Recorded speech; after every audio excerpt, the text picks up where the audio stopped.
ஓம் நம சிவாய். திருவண்ணாமலை சிறப்புகளை பத்தி பார்த்துட்டு வரோம். போன வாரம் விநாயகர், முருகன், சிவன், அம்மன், சண்டிகேஸ்வரர் இவங்கெல்லாம் வீதி உலா ஆடுறத வேற எங்கேயும் பார்க்க முடியாதுன்னு போன வாரம் சொல்லி இருந்ததோட முடிச்சிருந்தோம். இதோட தொடர்ச்சியை இப்ப பார்ப்போம். அதுக்கப்புறம் 8வது நாள் பிச்சாண்டர் உற்சவம் நடக்கும்.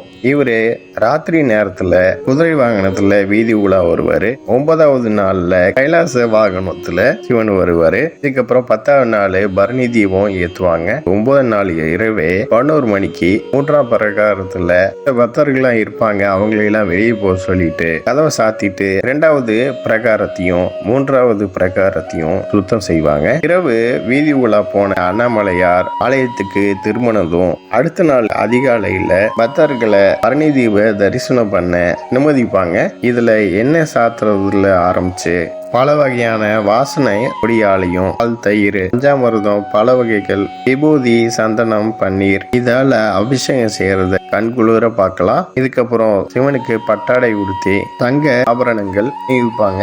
அதுல நாக ஆபரணங்களும் இருக்கும். இதுக்கப்புறம் பல நிறங்கள்ல இருக்கக்கூடிய வாசனை வீசக்கூடிய மலர்களால அவரை அலங்காரம் பண்ணுவாங்க. திரைய திறக்கிறப்ப இந்த திவ்ய தரிசனம் தான் நம்ம மனசை குளிர வைக்கும். இதோட தொடர்ச்சியை நெக்ஸ்ட் வீடியோவில் பார்ப்போம். இந்த சேனலை சப்ஸ்கிரைப் பண்ணுங்க, பெல் பட்டனையும் ப்ரெஸ் பண்ணுங்க, லைக் பண்ணுங்க, ஷேர் பண்ணுங்க. தேங்க்யூ.